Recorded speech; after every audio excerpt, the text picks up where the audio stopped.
girls, welcome back to Sunspec Creations. Hai guys, di video kali ini aku mau cerita tentang pengalaman aku ngejalani proyek kepemimpinan dan gelar karya waktu PPG, khususnya di bidang tata busana.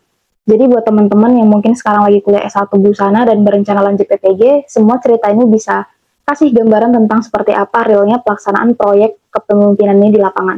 Mulai dari teknisnya, anggarannya, sampai hal-hal kecil yang mungkin jarang dibahas orang, tapi justru penting banget disiapin. Nah, yang pertama, proyek kepemimpinan ini adalah salah satu mata kuliah wajib di PPG. Kita diminta bikin satu kegiatan yang punya dampak langsung untuk siswa atau masyarakat, dan dilaksanakan di lokasi yang kita pilih sendiri.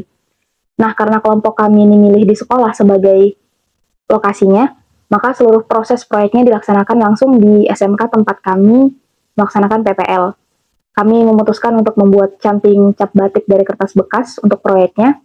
Jadi sebenarnya ini bukan alat batik yang umum, karena kan biasanya canting cap itu terbuatnya dari logam, besi yang berat dan harganya mahal.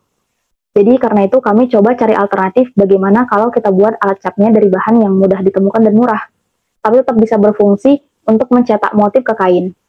Dan pilihan kami jatuh ke kertas bekas, karena selain murah, ini juga bisa jadi bagian dari edukasi lingkungan.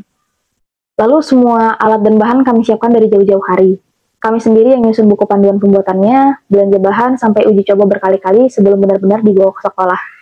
Jadi sebelum ngebuat proses ini, jadi kan kami itu jatuhnya kayak mengadakan workshop atau pelatihan pembuatan canting cap batik dari kertas bekas di sekolah.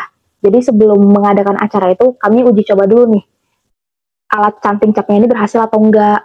Karena kami mempersiapkan alat dan bahannya sendiri, biar untuk mempersingkat waktu. Itu kan nanti terbuat dari kertas-kertas gulungan seperti yang ada di video.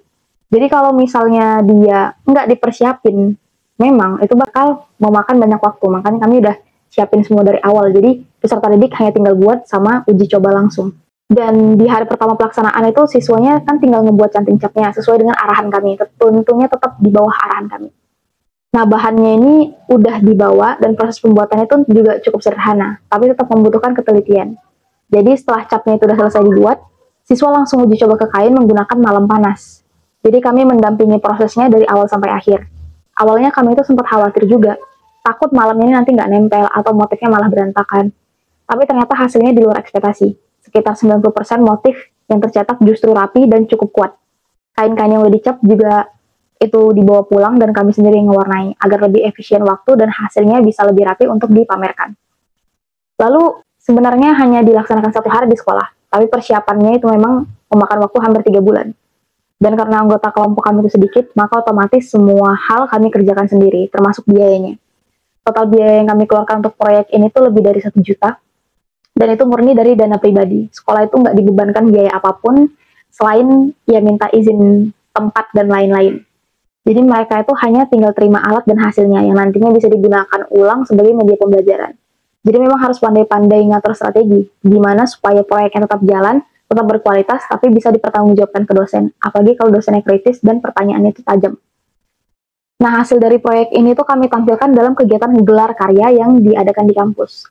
Nah, gelar karya ini adalah nama lain dari UAS si mata kuliah proyek kepemimpinan ini.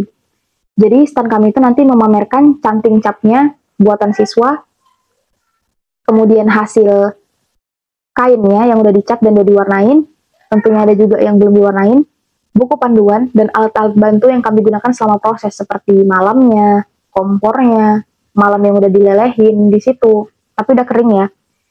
Karena ruangannya ber-AC, jadi kami nggak bisa demo langsung proses catnya. Awalnya kami niatnya itu bisa didemoin, tapi kami nampilin hasil dokumentasi dan beberapa alat simulasi proses. Standnya juga kami dekorasi sedikit biar nggak kelihatan kosong. Yang awalnya tugas aku itu cuma sebagai dokumentasi, ternyata akhirnya aku yang banyak menjelaskan ke pengunjung.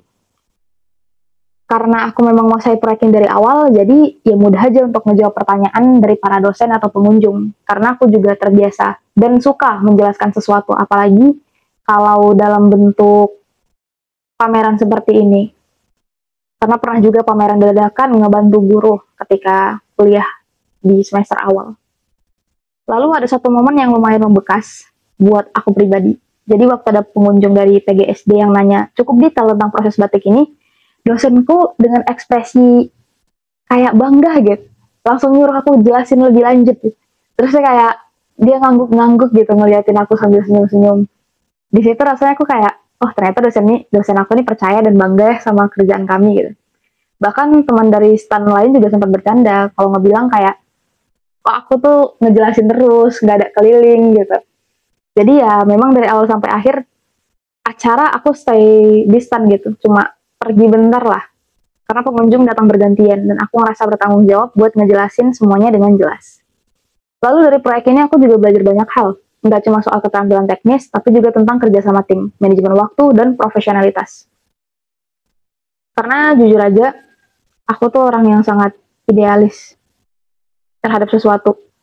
Kan jujur aja, kadang capek itu datang bukan cuma karena tugasnya berat, tapi karena kerja tim yang nggak seimbang. Tapi di momen ini, aku belajar untuk nggak melulu ngikutin ego dan gengsi. Aku belajar untuk tetap menyelesaikan apa yang udah dimulai, meski hati lagi nggak 100% semangat. Dan ternyata hasil itu bukan selalu datang dari motivasi yang menggebu-gebu. Kadang hasil terbaik muncul dari sikap yang konsisten dan niat untuk menyelesaikan sesulit apapun prosesnya.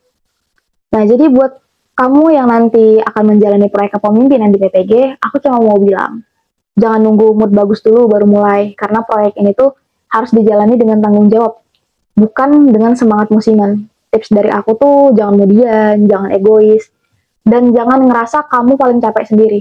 Karena semua orang punya perannya masing-masing, dan belajar menghargai usaha orang lain itu bagian penting dari proses pendewasaan diri. Proyek ini mungkin gak akan diingat banyak orang, tapi buat aku pribadi, pelajaran dari sini akan terus ngebawa aku ke masa depan. So, semoga cerita ini bisa bermanfaat buat kamu yang lagi nyiapin proyek, atau kamu yang masih penasaran sebenarnya gelar karya itu gimana, bentuk nyatanya. Kalau kamu punya pertanyaan, boleh sharing juga, komen di bawah, langsung aja tulis, pasti aku jawab. Thanks sudah nonton video ini, dan sampai ketemu di next video.